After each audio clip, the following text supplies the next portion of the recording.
آج ایک بہت ہی اہم بات آرمی چیف کا جو بیان تھا وہ سب سے اہم بات یہ تھی کہ انہوں نے گورننس کے اوپر سوال کیا.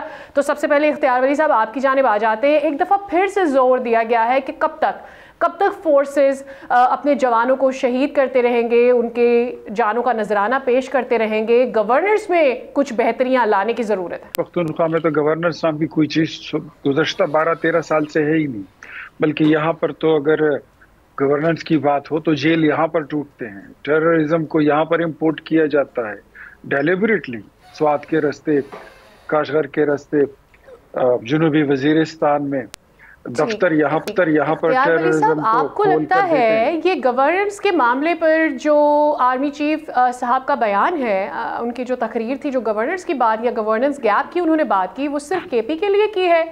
وفاقی سطح پر کوئی گیپ موجود نہیں ہے؟ گورننس جب آ جاتی ہے تو ایک ہوتی ہے آپ کی نیشنل پالیسیز, ایک ہوتی ہے آپ کی پروونشل پالیسیز. جو 18ویں آئینی ترمیم کے بعد گورننس کے معاملات چلے جاتے ہیں تو 18ویں آئینی ترمیم کے بعد صوبے خود مختار ہیں. اسی وجہ سے آپ کو اس طرح کے بیانات سننے پڑتے ہیں جب خیبر پختونخوا کی حکومت فیڈرل حکومت کے مخالف سمت میں بیان دیتی ہے. وفاقی حکومت نے بیان کیا کہ جتنے یہاں پر افغانی ہیں ان کو واپس بھیجنا ہے. 31 مارچ کی ان کو ڈیڈ لائن دی گئی, جبکہ خیبر پختونخوا کے چیف منسٹر نے اعلان کر دیا, انہوں نے بیان داغ دیا کہ میں اس کی سپورٹ نہیں کر سکتا, میں ان کو واپس نہیں بھیج سکتا, میں جا کے افغانستان کے ساتھ براہ راست بات کروں گا. تو گورننس کا تو یہاں سے معاملہ خراب ہو جاتا ہے. گورننس کا تو تعلق اس سے بھی ہے کہ آپ یونیورسٹیاں بنائیں, آپ سکول بنائیں, آپ کالج بنائیں. کہاں پر بنی ہے؟ خیبر پختونخوا میں ہمیں تو نظر نہیں آ رہا. بلوچستان از دا سیم کیس, ہم نے وہاں پر بھی یہ چیزیں دیکھی ہے. 2 صوبے, ایک پنجاب ہے ایک سندھ ہے, جو نسبتاً بلکہ کافی حد تک انہوں نے اپنی سمت ٹھیک کر رکھی ہے. وہاں پر ایسا چیزیں نہیں ہیں, لیکن جہاں پر گورننس کے ایشو زیادہ ہیں جن صوبوں میں, وہیں پر یہ معاملات اٹھتے ہیں, یہیں پر سوالات اٹھتے ہیں, وہیں پر لا اینڈ آرڈر کی سچویشن کریٹ ہوتی ہے. نہیں, لیکن ہم یہ بھی تو جانتے ہیں کہ چاہے بلوچستان ہو یا کے پی ہو, ان سے ہمارے ایکسٹرنل بارڈرز کہاں سے جڑتے ہیں اور وہاں پر کیا در اندازی ہو سکتی ہے یا نہیں ہو سکتی. اتنی جیولوجیکل فیکٹ بھی تو ہے نا اختیار ولی صاحب, یہ تو نہیں آپ بالکل مٹا سکتے.